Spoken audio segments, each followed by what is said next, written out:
So just to clarify straight off the bat, Regretevator is not a horror game. And I'm not about to pretend that it is, cause it's clearly not. I know, first video of the spookiest month and it's not even a horror game? For shame. However, it is a game with horror elements, quote unquote. Very heavy on the quote unquote, and it's taken up an unbelievable amount of my time since I started playing it, and it's grown to be one of my main activities if I'm not playing something that is actually horror related. So it's only fair that I actually make a video about it. And surprisingly, with some of the elements I'll be talking about, they've actually managed to genuinely spook me more than some actual games that I've talked about on the channel. Plus, I've also talked about other comedic games with horror elements on the channel before, so it's not that far of a stretch. Either way, Regretevator is a Roblox game taking on the same style of gameplay as other elevator games before its time. Take the normal elevator for an example, where the main point of the game is to see and explore the various floors of the elevator. Some floors contain specific tasks or goals, and others are just there to experience a short scene or to goof about in. Occasionally, certain characters may also join you for your journey in said elevator on various floors. And apart from a few items you can either collect on floors or buy from the shop, that's about where it ended. And surprisingly enough, Regretevator wasn't the first to have a few horror elements sprinkled in here and there, much like the normal elevator wasn't the first of its kind. To look into the first ever elevator style of game, we come away from Roblox altogether, instead making our way over to Gary's mod, where the elevator game style was first developed on the map Elevator Source, a map created by Sunobuzu, Mac the Guy, Sam, and Fui, and the game was relatively of the same concept. What is it? Elevator Source is a singular co-op elevator experience that is different each time you play. What floor will you stop on next? What will happen? Who knows? We don't even know, and we made the game, it's that exciting. Features. Elevator Source brings you up to 28 randomized floors to stop on, with DLC packs possible in the future. A thrilling co-op experience. Realistic elevator physics. Cunning, state-of-the-art AI that really goes into the elevator and waits. Real moral choices. What floors do you get off at? Do you ever get off? Only you are able to craft your elevator story. No video game today can bring you the quality of elevators or as realistic a simulation as Elevator Source can. Elevator Source is a modification for Gary's mod built upon the Valve Source engine. From this concept, and with the use of the game's SDK, new floors were made by fans of the map, and at some point in time, most likely due to this Gary's mod map, the normal elevator was made by Duval Harlem Shake, which, good lord, also dates this game. At the time of making this video, the game still has around 300 to 500 active players, and in total has nearly 3 million favorites and 530 million visits. And I can personally say that I have a lot of fond childhood memories playing the game myself. And since its time of creation, back in 2015, many other clones of the genre were made. I mean, just to name a few, you have the scary elevator, the insane elevator, the fun elevator, and for the most part these games were of a similar quality to the normal elevator. But times do change and move on, and with the capabilities of Roblox as an engine and things like the expectations of quality growing, these games began to lessen in their original popularity. All of this leading to the creation of Regretevator in May of 2020. By the group Axolotl Sun, also known for games such as The Sun Experiment and Blockapog, which is currently owned by Yu, who is also responsible for the creation of horror games The Korean Bunker. In my own personal opinion, the game heavily improves upon the original concept of the elevator genre.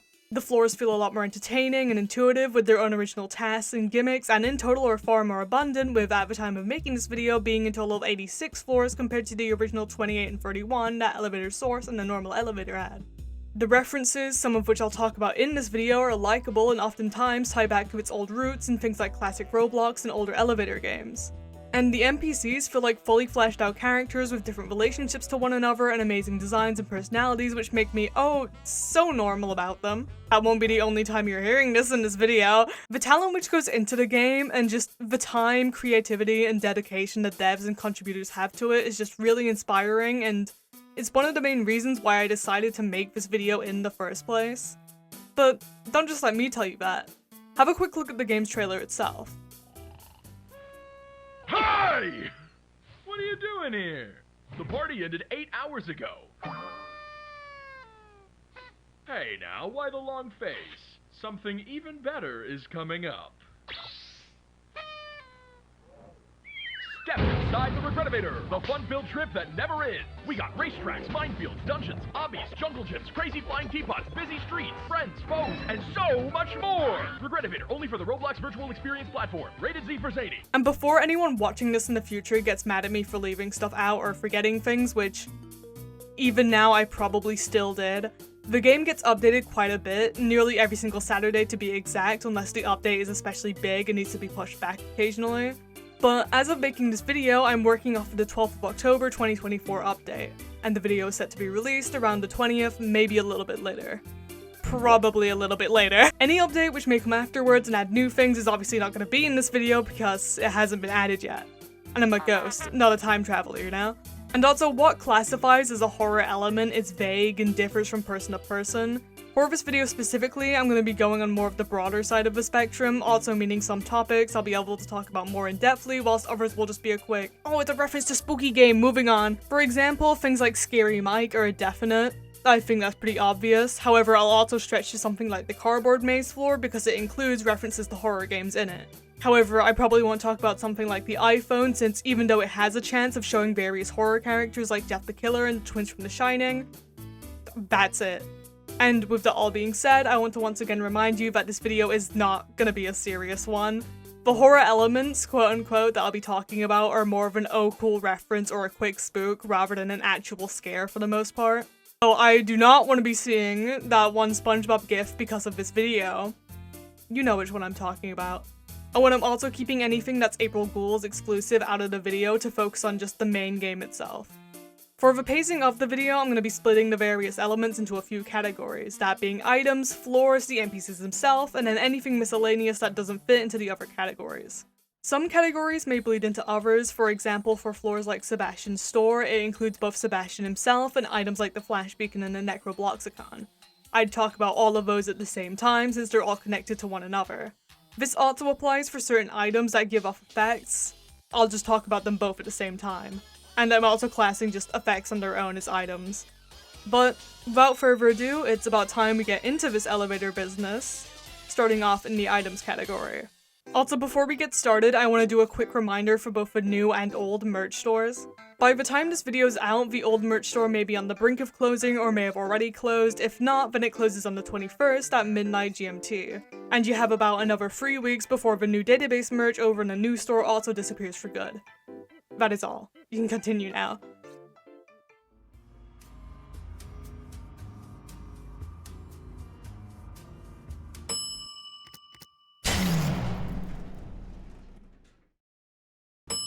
The first item we'll be talking about today is Buck. Now, Buck could have gone in either category for item or NPC as he is a living creature, however, he is also a pickable item on both the Button Competition and Jumbo Pop Factory floors.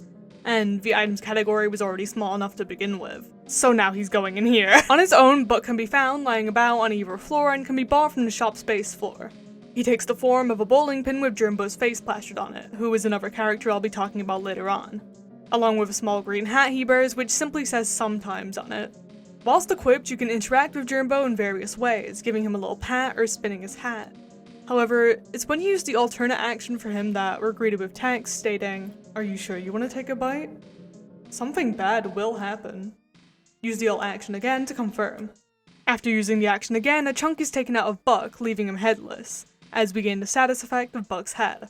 An effect which lasts for the next 7 minutes and summons in another entity bearing the name of the follower, which spawns in quite far away from the player but will slowly make its way towards the player as time ticks down, often ending in the player being stuck in the elevator with the follower itself. While the effect is present, the player will also gain an additional 30 HP to their max health. If the player is caught, the screen will then take a sudden cut to black with white text reading out a group of possible options, some of which being, ripped away from reality, you've been found, got you. Looks like they still got you in the end, even after you killed him. And for the second set of lines, but I can't just instantly bring you back. You still have items you can keep. Perhaps I should give you a chance to keep your items. While in the chase with the follower, the in-game tips will swap out from their defaults to a new set of possibilities. Once again, some of which being, they're closer to you. They're on their way. They just want to talk to you. You are studs between player and the follower, studs away from them. As the follower gets closer to the player, they may also begin to hear strange noises, and even the track that I'll be playing right now will start coming in. In order to survive an encounter, one can either wait out the time or bask in the fountain that's present in Office of, which will clear the effect immediately. Moving on, we can talk about a small set of curses, the first of which being the Interloper, which can be bought on the Curse Cove floor for 20 coins and quite simply will spawn in a dark shadowy figure behind the player, which will disappear with a small jingle whenever looked at. It can appear pretty much everywhere, including the elevator, and with the perfect amount of chance and timing has managed to get a good spook out of me here and there. It is also possibly a reference to the ARG The Interloper, however that's more of a speculation if anything. Paranoia doesn't have much to talk about. Like with the Interloper, it can just be bought at the Curse Cove floor for 20 coins and applies a few visual and auditorial effects, such as adding in a vignette and reverb whilst muffling your audio. Being one of the group of squishy balls the game has as reoccurring icons, the Purple Orb is another curse available to buy at Curse Cove for 5 coins. Once bought, the Purple Orb may occasionally fly by the player's screen. The effect is also stackable. And for our final item in this category, we have Teddy Blockspin, referencing the gear of the same name. It can be bought at the Toolbox thrift store for 25 coins and for the most part is exactly the gear itself, containing those same old voice lines. Will you be my friend? I love you. I need a hug. I love spending time with you. As well as a few more custom and sometimes lore entwined lines. My ligaments hold in place, it's better that way. Trees grow in everyone's hearts. It's better to stay awake, you don't want to meet her, do you? Things feel a lot more strange now, wouldn't you say? I need a way out. There's a little smiling rock inside all of us. Yeah, I don't think I want to hug this thing anymore. Oh, and you said it's also possessed. Wait, what?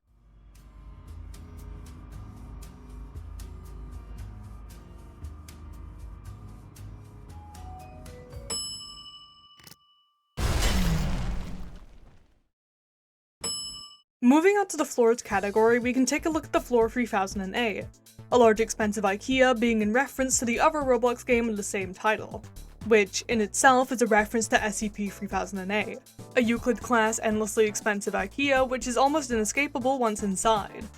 And taking a short section out of the page itself, SCP-3008 is a large retail unit previously owned and branded as IKEA, a popular furniture retail chain. The person entering SCP-3008 for the main entrance and then passing out of sight of the doors will find themselves translocated to SCP-3008-1. The displacement will typically go unnoticed as no change will occur from the perspective of the victim. They will generally not become aware until they try to return to the entrance. SCP-3008-1 is a space resembling the inside of an IKEA furniture store, extending far beyond the limits of what could physically be contained within the dimensions of the retail unit. SCP-3008-1 has a rudimentary day-night cycle, determined by the overhead lighting within the space activating and deactivating at times consistent with the opening and closing times of the original retail store. During the night, instances of SCP-3008-2 will become violent towards other life forms within SCP-3008-1. During these bouts of violence, they have been heard to vocalize phrases in English, which are typically variations of, "The store is now closed, please exit the building."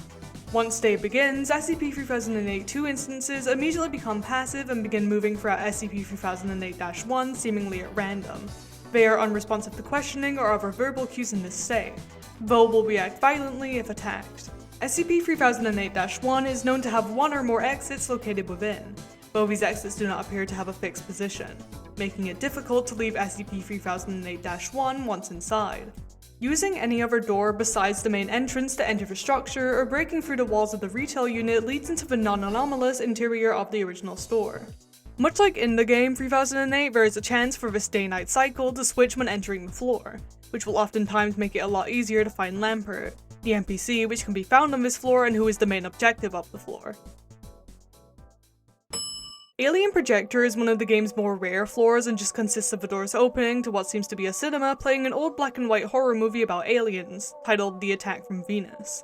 The player cannot exit the elevator on this floor and instead can just watch it briefly before the doors close once again. Speaking of another old Roblox game I remember fondly, the Area 51 floor references the old Roblox games taking place in the map Underground Base by Icy Fresh, which was often used to make many Area 51 maps, mostly being Survive and Kill Blank at Area 51, with the most popular being Survive and Kill the Killers at Area 51. Our task here is to reset the 6 generators which are present around the floor, those of which are being guarded by a select group of weirdos. Jeremy protects a generator in a game of red light green light, Doug will charge at the player if they get near, a speeding wall will force us to dodge it and get to another gen, and Bam Bam, Scary Blue, Minion, and Jumbo Joe will protect another set of hallways where the doors themselves may block your journey forward. However, a gen can be found at the end, as well as Jam Jam, who roams the main hallway where the 5th gen is kept. And finally, once the first 5 gens are back online, a gate opens up and allows us to reset the last 6th generator. If the player manages to find themselves at the floppy shoppy floor, then they can come across a 6-digit code which can also be used to unlock a secret back area off the floor. The backrooms is not a concept I have to familiarize most with. If I do, then go watch this video for a better explanation on it. But for a quick synopsis, the backrooms is a set of various liminal themed floors labeled as levels, each with their own anomalous traits that you must look out for. And for the most part are attached to various feelings of nostalgia, deja vu, and a general unease at being in a place that seemed to be once populated by people and now to be left barren and abandoned. At some point down the line, people decided to take a page out of the SCP Foundation's book and began introducing entities to accompany the levels themselves. Things like the Skin Stealers, Smilers, and many more that you may or may not be familiar with. Some people think that these entities take away from the quality of the backrooms. Some love them. I'm on both sides. In Regretevator, however, we can find ourselves in a small part of the most well-known level of the backrooms, that being level 0, a labyrinth of yellowed wallpaper and soggy carpets, most characterized by the loud sounds of buzzing fluorescent lights up above. And slightly different to the original level 0, which is actually classified as being devoid of entities despite most games featuring the level having quite a wide cast of entities chasing you down throughout their runtime, with Regretevator being no exception. During your time running around the floor, you may come across an entity named Clover. Sometimes it's alone, sometimes it comes with friends, but is announced by the sounds of laughter, and a line which appears between you and it. If it's chasing you, the best method for dealing with it is to spin circles around it as it pauses before doing its charge, which it will do multiple times whilst chasing you down before moving on to somebody else. If you or any NPCs are caught within this path at any point, you will die instantly, including other players. Originally, I and a few others from what I've heard believed Clover to be made up of different edits from Germa, however it turns out to be more of a case of it being an amalgamation of various faces from the site this person does not exist. So, the more you know. The floor also contains a few points of interest, such as a food store and a set of chairs. However, the floor is randomly generated each time you see it, so finding these will be a different challenge each time. Oh god. Please no, not the ball pit. I thought we left that behind. The ball pit floor is a horror in itself for referencing that god-awful convention event. And if you're not familiar with the Tumblr ball pit, give Mother back her iPad, she needs to put you on Cocomelon and Poppy no playtime slop. In all honesty, I don't blame you for either not knowing or not remembering the event as it happened about 10 years ago now, but for a very light and quick recap, the Tumblr ball pit, also known as the DashCon ball pit, was, well, exactly that, a ball pit, that was set up at the DashCon convention back in 2014. The convention was set up by users of Tumblr for other users of Tumblr, and while the event itself had some pretty shoddy planning involved, the ball pit itself was seemingly innocent. I mean, it was just a ball pit originally. However, some events transpired, ranging from somebody pissing in it, to a whole child being conceived in it. Which, if you don't know what that means, you know what to do, give Mother back her iPad, you get your slop now.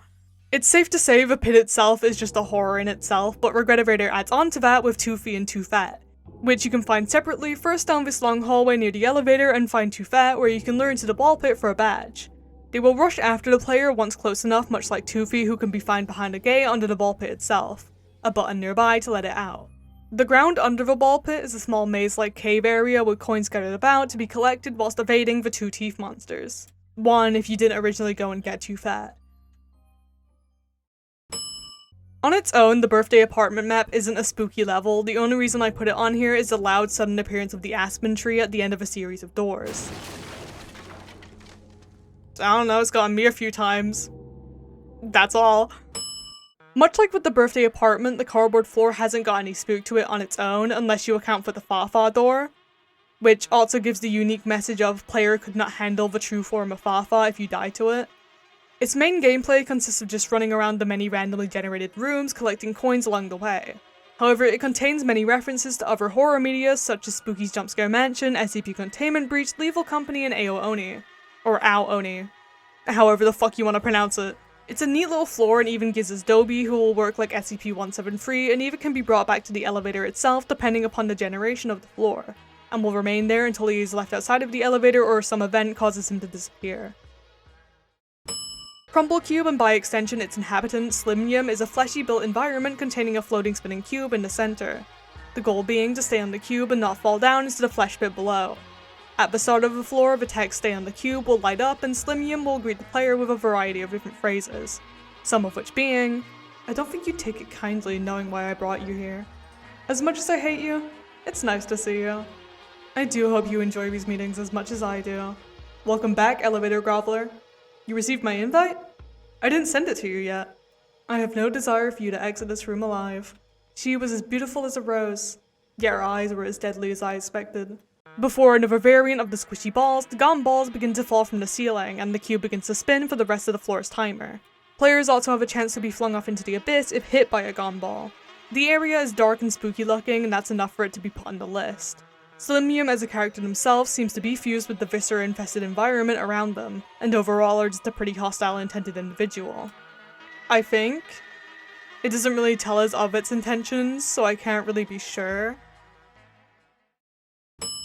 Being slightly mentioned before, Cursed Cove is a small shop floor containing 7 effects. Those being the Gift of the Eradicated, the Purple Orb, Tomato Torment, Paranoia, the Interloper, Curse of Tartarus, and True Vision.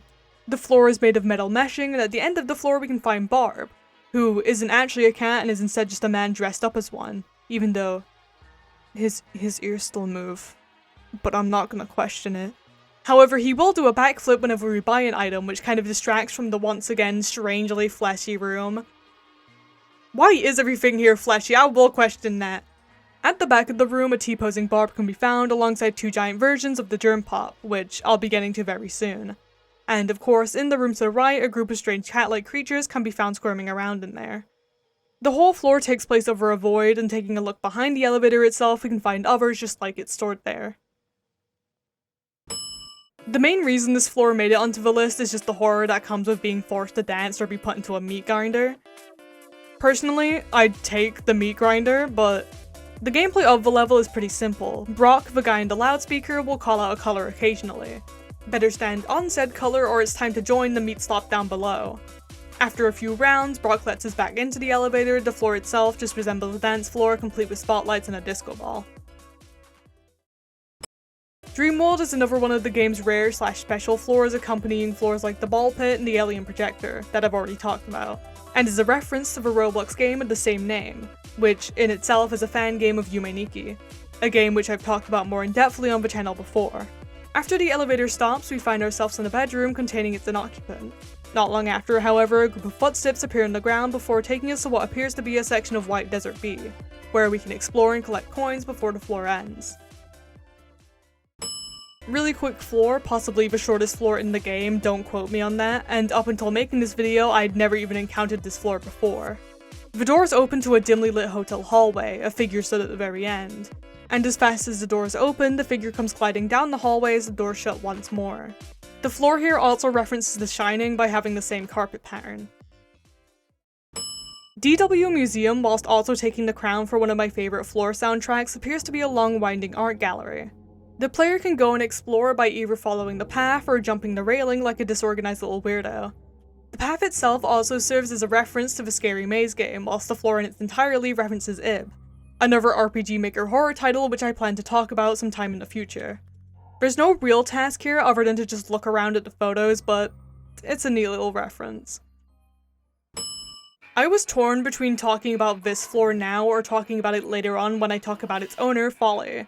However, since she has enough of her own content to warrant another section about her, and also since she may or may not be one of my favorite characters, I'm deciding to talk about the floor itself now.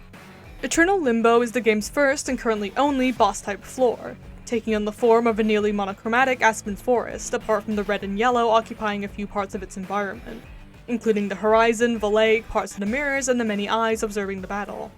After the floor loads, the elevator abruptly stops, letting in a red light from under the doors. All players currently in the elevator are teleported to the arena, which in itself is surrounded by various hands, as Folly herself drops into the elevated pillar up above. She has a variety of different lines for both introduction and her various attacks, so I won't list them all out. That'd take far too long. In total, Folly has 5 attacks which she can use against the player, with the first of which being key to winning the fight. 8 mirrors will spawn in equal distance from one another, and Folly chooses one of these mirrors to go into. The mirrors are then swapped around, and the player must rightfully track the mirror that Folly went into and stand under its new position in order to damage her. If guessed incorrectly, then you're hit by a laser, obviously dealing damage. In total, it takes around 3 perfect guesses of this attack to take her down, however depending on how competent your teammates are, you may have to go on for a bit longer. For attacks directed towards just the player, Folly has 4 more attacks, ranging from lasers, death pillars which damage the player and ragdoll them if touched, oppositely non-death pillars which players must climb up in order to avoid a flood, and the Horde. The floor itself lasts for about 3 minutes, and as her health depletes, the attacks will begin to get faster and more aggressive, so best to guess the mirrors right as much as you can. If there's space in the elevator after defeating her, she will join you as an NPC, and although this is the end of the floor, it won't be the last we see of her in this video. Coming in for a 2-for-1, Five Nights at Red Balls, and by extension, Freddy's Underground Diner as a whole are references to Five Nights at Freddy's. Who would have guessed? With Five Nights at Red Balls specifically taking on the gameplay aspect of the reference, being a recreation of the FNAF 1 office, phone call included. Hey, I'm just leaving a quick message for you to help you get settled in on your first night. Most important thing I think I have to bring up is that one of our monster robots is on the touch loose me. right now, and I'm pretty sure they want to attack you. So, be on the lookout for that. Anyways, I'm gonna go to bed. Toodles! With Freddy occasionally showing up to be blocked behind the door, we must conserve our power or we get a familiar sight.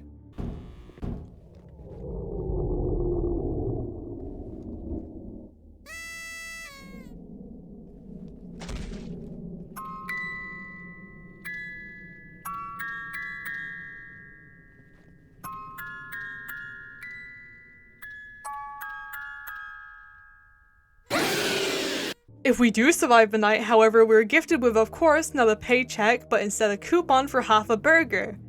And possibly even a fry! And on an off chance, an NPC that I'll be getting into later on may also appear through the left hallway, being able to join you in the elevator alongside Reddy, who will also join the elevator at the end of the floor. Coming to Reddy's Underground Diner, however, we can find a much larger floor, with the rest of the animatronics playing on the stage. The entire establishment is decked out in Red Ball merch and even includes another NPC, the name of Emerson, who is sat at the prize counter. Once the floor starts, the text "looks like things will get quirky at night" appears briefly before the lights turn off, prompting Reddy to begin chasing players around the floor. The lights will occasionally turn off and on, halting him whenever the lights are on, however the chase returns every time the lights are off. If you are caught by Reddy, a quick jump scare will play before you are killed, with a few more references to the FNAF series, specifically in the form of a very important event. User experienced the famous bite, and Reddy gave user the bite of the year. Reddy may also appear as golden on these floors. At some point in the elevator's runtime, the elevator will apparently reach maximum capacity, and one of you in there is gonna have to jump out into the horrific TV mod below, which, while on the topic, can be found on other floors and is seemingly the source for powering the elevator. Not to alarm anybody, but the elevator currently has too many passengers on it. When your name is shown on the screen, please exit the elevator. Thank you. If you manage to jump into the little swirly thing above the mouth, you can save yourself and your run by completing a short dropper sequence. If the chosen player does not jump out, then the floor will cave out from the elevator, dropping any NPCs currently in the elevator with them, alongside anyone not standing on the railing. One of, if not my favorite floor in the whole game, Funny Maze starts off by instructing the player to go and collect a certain amount of pages, depending on how many players are in the elevator, as Bive, the same NPC that has a chance to show up on the Five Nights at Red Bull floor as well as many others, will enter the elevator. At first, the floor is seen in a bright daytime, however after entering, the floor quickly switches up, as our way out is blocked and we're forced into the now darkened maze, complete with some pretty eerie sounding ambience to accompany it.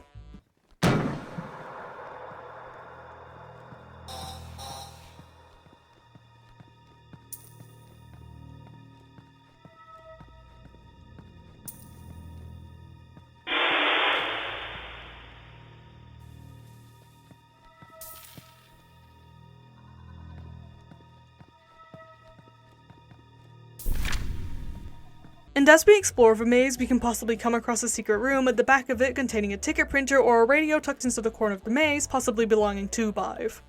As well as also coming to the realization that we're not alone in here, as an NPC named Fleshy and a roaming threat called Scary Mike patrol the floor. While Fleshy is not a threat to us and is stated to just be lost and confused, being the member of the same species as Flesh Cousin, an NPC that I'll be getting into later on, Scary Mike will choose random paths throughout the maze. If he so happens to collide with a player during that chosen path, they will be immediately killed. If Scary Mike happens to spawn in front of a player, then this strange face can be seen momentarily. Once the time runs out or all the pages are collected, the floor ends. The only reason this floor is on the list is for the quick mention of the signs at the end of the floor stating to turn back whilst having one of the ambient tracks from the LSD Dream emulator playing nearby. While the game itself isn't classed as a horror to some, it's definitely a game that has sometimes surreal and disturbing visuals and elements that could be put in a similar category as Yume Nikki, for a surreal game with horror elements. And now getting to the main reason why I waited until recent updates to make this video, and possibly one of the bigger pushing points into actually making this video. The Germ Pop Factory Floor. The Germ Pop itself is an item that can be bought from the game's UI shop and once used will cause the player to become addicted to it, whilst also granting the player an additional 20 HP to their match health. After a while of not using the Germ Pop, red text will appear on screen, stating that they need more Germ Pop as a dark vignette surrounds the screen. If the Germ Pop is not used, the player will begin to take damage until either death occurs or the Germ Pop is used once again. There is also a 1 in 40 chance that the Germ Pop will just disintegrate the player after use, so pick your poison wisely. The Germ Pops can be found in multiple locations around the lobby, specifically in the shop where it can be found in the freezers and on a poster which states the company to be going out of business, which may be a good thing as the pop is also stated to be definitely not FDA approved, and could also be classified as a Schedule 1 drug. The pop itself is designed around the NPC of a similar name, Germbo, a 2D image of this specific cat named Takaru, and while making his appearance on other floors will only enter the elevator on the hole in the wall floor, where he will phase through the wall itself and into the elevator. Coming into the Germ Pop Factory floor itself, we begin the floor with the warning, keep quiet. Whatever's there may not see well, but it can hear well. Scattered around the floor are various buttons we need to press in order to blow up the factory. The only issue is that these buttons are extremely loud and lure the presence of the floor's antagonist, Drabomination, who won't notice players from a distance, however if close enough will begin chasing the player until they either get out of sight or choose to hide in a box or barrel, which may or may not look familiar for those of you who watched my video about Shipwreck 64 or are just familiar of the game, as the developer of that game, Squeaks the Corgate, also worked on this floor. There is also another reference to Shipwrecked in the form of one of the death messages after being caught by Drabomination, that being, user forgot to duck and cover. Of course, this being a reference to the chase track used when spotted by a dweller. Drabomination itself is highly aggressive and will bash objects and structures out of its way in an attempt to get to whatever player is chasing or any loud noise. And speaking of noises, the growling noise it plays as Drabomination passes by is another highlight of the design that I just personally like a lot.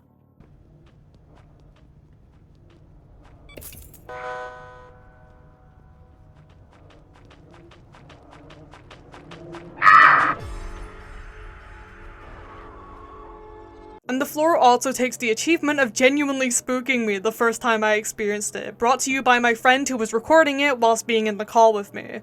Unfortunately, Discord sound suppression cut out most of it, but you'll hear it. Dude, he's punching shit. I hope he punches you. That was so mean. Oh my, holy shit! Damn, I need didn't that. mean it! I didn't mean it! The mysterious ballroom is exactly as it states, a room with each and every variation of the squishy balls rotating in a dark room lit via spotlight.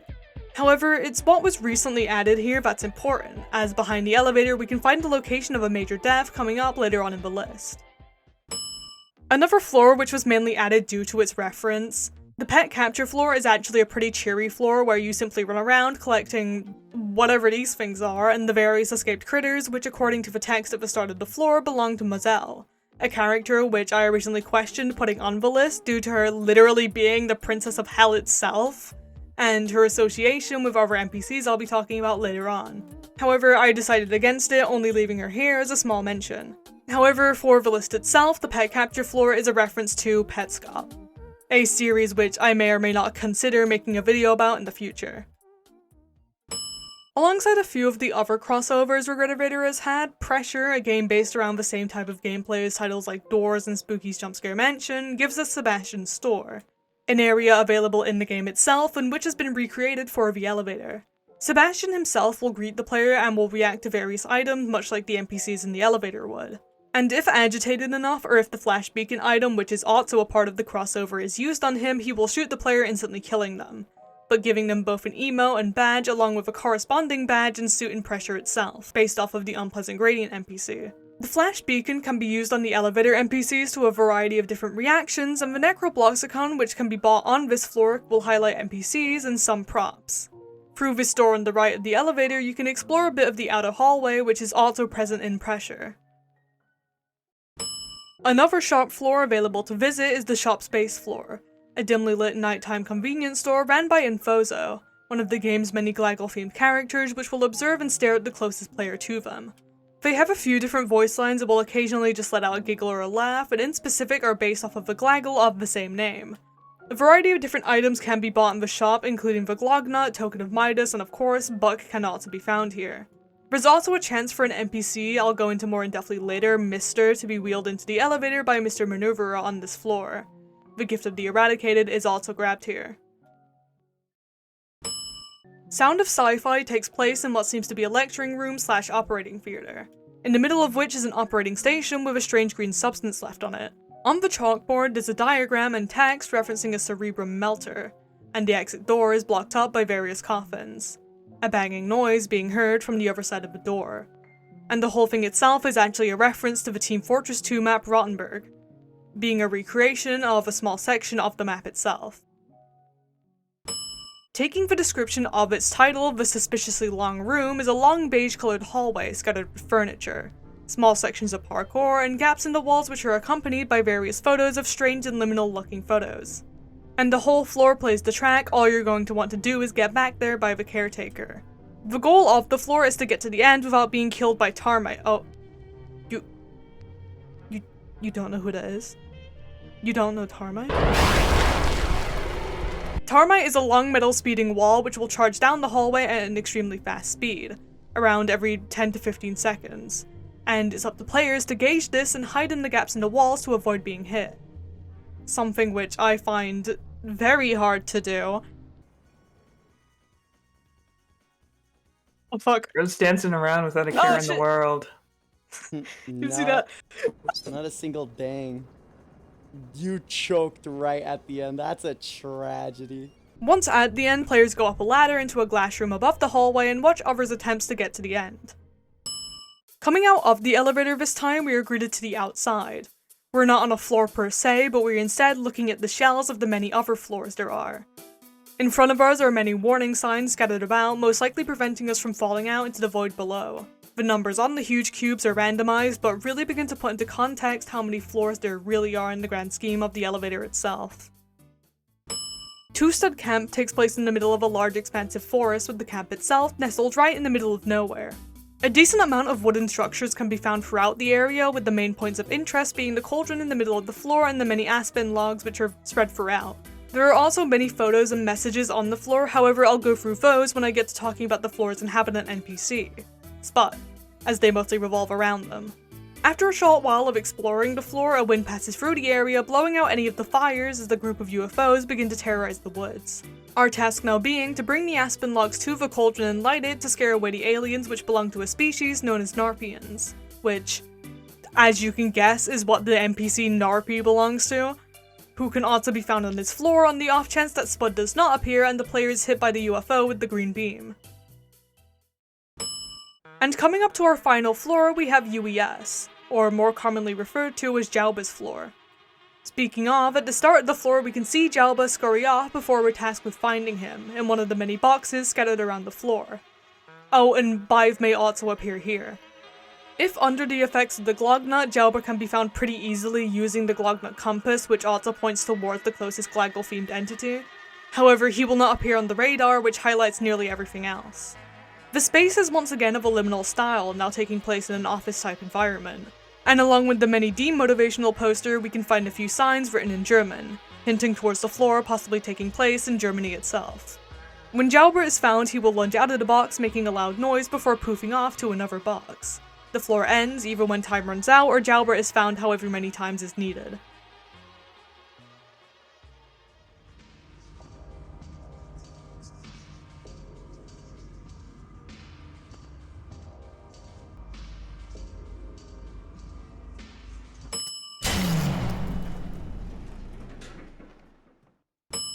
Moving on to the NPCs themselves, we start off with my personal second all-time favorite NPC, Bive. If you follow me on Twitter, you probably already know who my favorite is. Bive is a humanoid figure wearing a detective getup, which she has also self-appointed herself to the role of. White glasses, and is made up almost entirely out of black hair, bar for parts of her muscular system and her nervous system. And nervous is definitely one way to describe her, as Bive in nearly every single part of her character, from idle animation to dialogue, has an extreme sense of paranoia. From her shaky stance to her firm belief in many conspiracy theories she often makes up on her own, you can often find her rambling to herself if she's the only NPC in the elevator. Speaking of, to get her in the elevator, she can either show up on the Funny Maze floor for 100% certainty, UES, the Red Bull Temple, and the Germ Pot Factory all have a 50% chance of her showing up, and the Five Nights at Red Bull floor has a rare chance of her appearing. If the elevator is full on the Five Nights at Red Bull floor, she will run back down the hallway to be killed by Reddy. And this also makes her the NPC to currently appear on the most amount of floors. Most likely due to the fact that she herself does not have a home and spends a lot of her time floor hopping, quote unquote. She also has a habit for thievery, as she's dressed in clothes that aren't originally hers and stealing batter from the Glorp and Go shop floor apparently, in order to break into buildings, as the yeast extracted from it can be used to eat away and replace glass, so she can enter through windows without them shattering. Her paranoia is only further shown as the only item she will accept from the player is the medkit item, possibly also referencing the Fighting and Regretevator crossover event where Bive was put into fighting as Bivekit. But she will accuse the player of plotting against her if attempting to give her anything else. However, her paranoia and major trust issues of those around her aren't for naught, as she was previously made into being during a lab accident, in a lab which is heavily associated to another character on the list, which Bive is recorded to know more about than any other character. Or at least, most characters. And just on top of a lot of things, Bive is a very untrusting character due to this lab and her being plagued by constant delusional thoughts. However, she does at least have a point of comfort in all of this. That being Split, which whilst they aren't canonically in a relationship yet, it has been stated that they both have feelings for each other, and I'm not gonna go on about that in this video because I'd be here for hours, and that's not horror related. They're the cutest fucking things I've ever fucking seen! Flesh Cousin is a part of a species of mimicking creatures, unable to fully think and rather thinks more like an animal, regurgitating matches of words for sentences, sometimes vaguely related to the topic at hand. Though even that just seems like a case of mimicry. Flesh Cousin enters the elevator on the Happy Birthday floor, a dark room lit in red with a large cake in the center which Flesh Cousin will be inside of. Dependent on whichever player was closest to the front door of the elevator upon the floor's arrival, Flesh Cousin will take the form of that player, being a near-perfect clone besides a replaced face.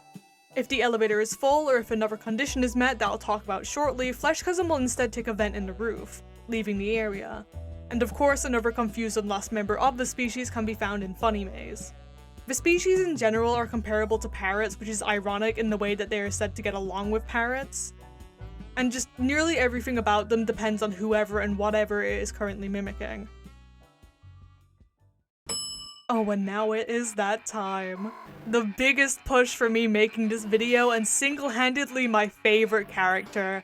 And if I'm being so honest, my favorite part in the whole game. I briefly mentioned her before, but Folly, also sometimes being mentioned as the dream/nightmare parasite, is a tall shadowy figure wearing a white turtleneck jumper, a white beret, pants patterned in red eyes, and what truly makes her design so iconic to me personally, that mask and her piercing red eye. And out of all the characters on this list, she certainly has the most to go over.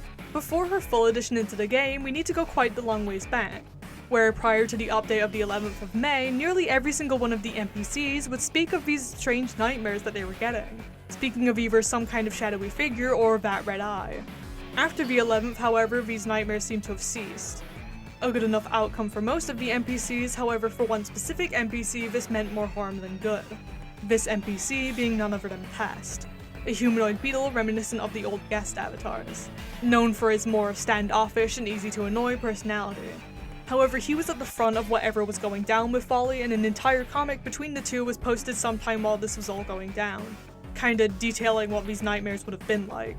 This, along with a lot of other teasers for Folly, can be found on CatJemmy's Twitter, who is also the creator of Folly. And now it's time for a quick detour with the rabbit. Not that long before Folly's full release, teasers for a mysterious unknown character was being released by You. This character was shown pixelated in black and white, and we even got a short interaction between them and Split. And from those who I've talked to at the time, and from what I've seen from the community, the hype for this character was definitely there. So imagine the shock when the day of the full reveal came around and this was what we were given.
The whole time, the character now known to be Melanie was a big bait and switch, having been planned to be killed from the very start to reveal Folly, now in a more physical form. And after the boss fight floor was released, we could even see Melanie's corpse in eternal limbo. And I use past tense as in recent updates, Melanie, or at least just her head, has been taken by Mazel and is currently under what seems to be some kind of repair. I mean, she does seem to be a robot after all. I don't think she can really die. But now back to the topic at hand, Folly, now in a physical form, can enter the elevator. Originally in a simple elevator event where the lights would turn out and she'd appear in a cloud of smoke, to now appearing after defeating her in eternal limbo. And her interactions between NPCs are, of course, that they're not very fond of one another. I mean, try to be nice to the person infesting your nightmares, intrusively looking for things to break you down with. Folly appears to be a pretty sadistic individual. For what purpose? That is currently unknown. However, we do know that she has some kind of affiliation with Mr., most likely working for it currently. However, her behavior doesn't seem to come from nowhere, as she has been seen struggling herself. Specifically, it's been stated in a comic that she struggles with a sense of self, possibly brought on by something in the past, along with whatever has caused her mask to break. However, we'll learn more about that soon, as more of her story is set to be revealed on November 6th. Also, her laugh comes from Skull Kid.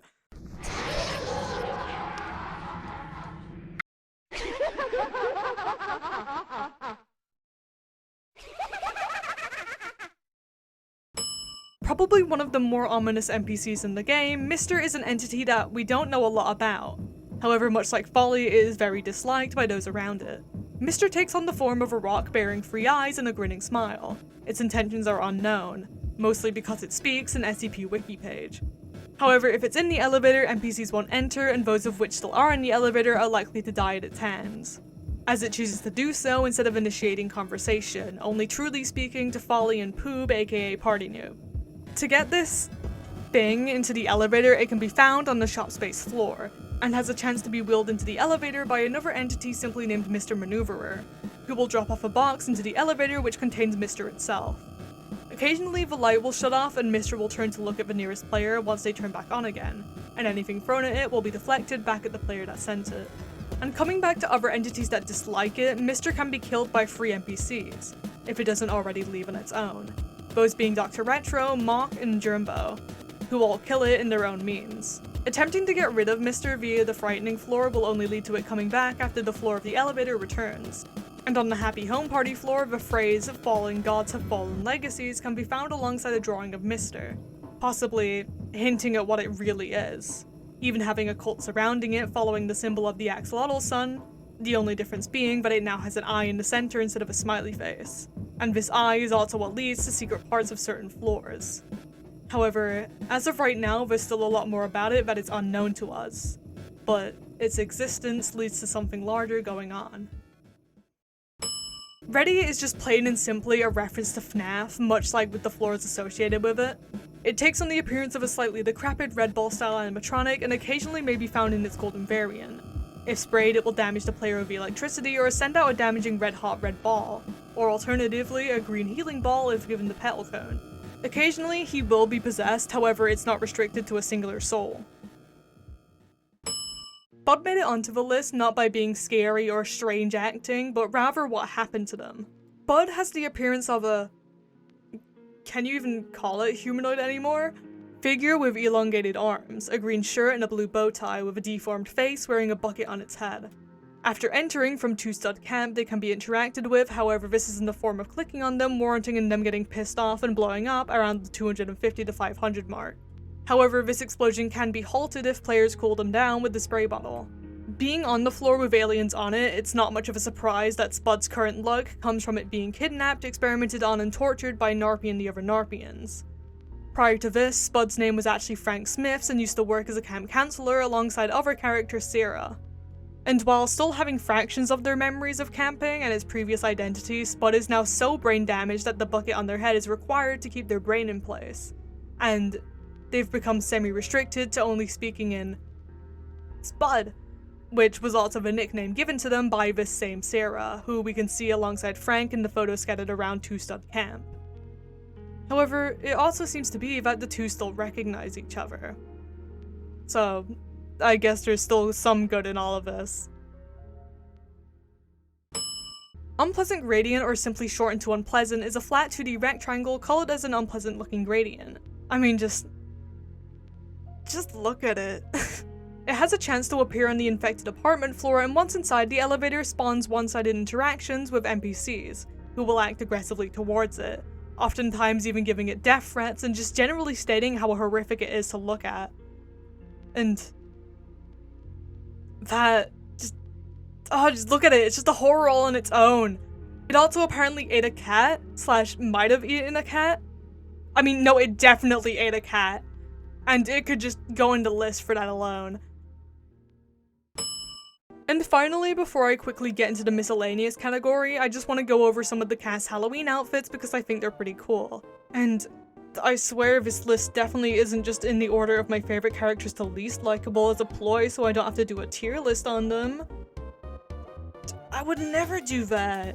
Starting off, we have Folly, who changes into a Junji Ito inspired look, then we have Bive, who takes on the appearance of a mad scientist, Split, who simply gets a jack-o'-lantern overlay of herself on her, Dr. Retro gets fangs, Pest is turned into a vampire, Maki gets her color swapped, Prototype and Skag wear matching saw-themed outfits, Flesh Cousin of course has no outfit due to its mimicry, Mazel becomes a devil, Jumbo becomes red and loses its ears, Reddy was not finished in time but was planned to be dressed up as a pirate, Mr. once again has no outfit as it is indeed just a fucking rock, Walter gets a skeletal look, Pooh becomes a clown, Narpi,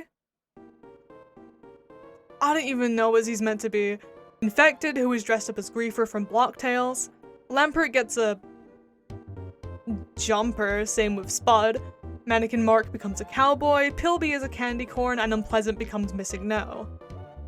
Which, honestly, somewhat makes it bearable to look at.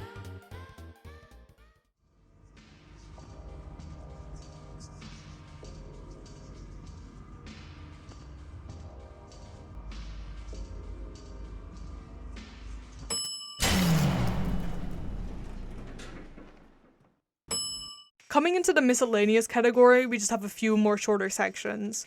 One of which being one of the many elevator events. That being that the elevator will seemingly lose power and will begin a free fall for a few seconds. A very common fear revolving elevators. Fafa was a strange thing to place for me, as it's kind of just everywhere, as its own strange little entity. However, it was mainly placed on here due to its jump scare in the cardboard mansion floor. Once again, it's not that serious. It's literally an edited image of annoying orange from a CSGO match of all things. Occasionally tips will appear in the game chat, a few examples of the more spookier vibed ones are Poob knows what you did. The flesh cousin will instantiate the closest soul. Mister is not alive. Press shift 2. Never mind. Did you know? Every copy of Regretevator is personalized, with these few being either ominous statements or references. The mannequins we see throughout the game are all a part of a larger hive mind or possibly even a cult, seemingly apart from Mark, who is broken out of it. They are spread throughout the game and may often help the player by giving them items if you know where to look. Some have unique appearances, however all seem to be made out of the same wood, and are often used to fuel/power the elevator. And of course, Gleevil is a prominent figure from the mannequins, being bullied in the mannequin room floor and also being found in a secret room in the lobby. And to end off today's video, I want to take a quick dive into the elevator itself. It isn't really touched on what the NPCs are restricted to here, however making the assumption that they are somehow tied to and trapped in this infinite elevator for seemingly the rest of their lives is a scary concept. Each floor for the rest of your life could result in your very own death. Even just being in the elevator itself is a risk. Cults, monsters, and possibly even primordial beasts may be out to get you, and those who you find yourself to care about may mysteriously go missing. All the while, something larger is going on behind closed doors, masked by the bright and goofy exterior certain floors show. I mean, in terms of the game itself, what is the Axolotl Sun? How did the NPCs end up at the elevator? I mean, it doesn't seem fully willing, as NPCs like Pilby state that they miss their family members. However, the elevator itself is also stated to be a living being and that it's both capable of time and universal travel, so it may just be a coincidence that it ends up at these locations. And out of infinite possibilities, how out of chance does it end up at the same floors more than once? Or many times, more like. I don't know. I might be looking into things too much. I mean, that is kind of my job. But still, to look into the elevator more as a concept, it's a pretty spooky situation to be put into. But for today, that will be all. Once again, I don't expect anyone to take this video seriously. I know I didn't. At the end of the day, Regretevator is probably one of the goofiest, lighthearted games out there, but I just wanted an excuse to talk about it.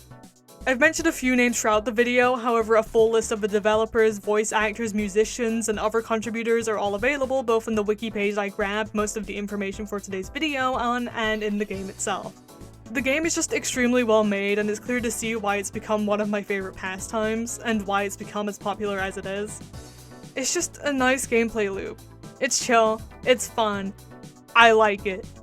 The characters are memorable and make it into my top favorites of all time, and once again I'm so normal about a select few of them. Have I mentioned how normal I am about them? I think you really need to know how normal I am about them. Of course, it's a video not in my usual style. I mean, is it? I don't know. I hope you enjoyed it anyway. Next time though, you'll be seeing me for Halloween, where I may or may not be bothered enough to make special sprites again. Oh, and I'm also not talking about Frankenstein. I made a post stating that the new channel profile picture was a hint to the Halloween special, and I've been guessed Frankenstein a few times now. It's not Frankenstein. At least, not in its entirety. I'm gonna reference it like once in the video. It's kind of my mistake for putting a big bolt in Ramcoon's head, but just know it's undead adjacent.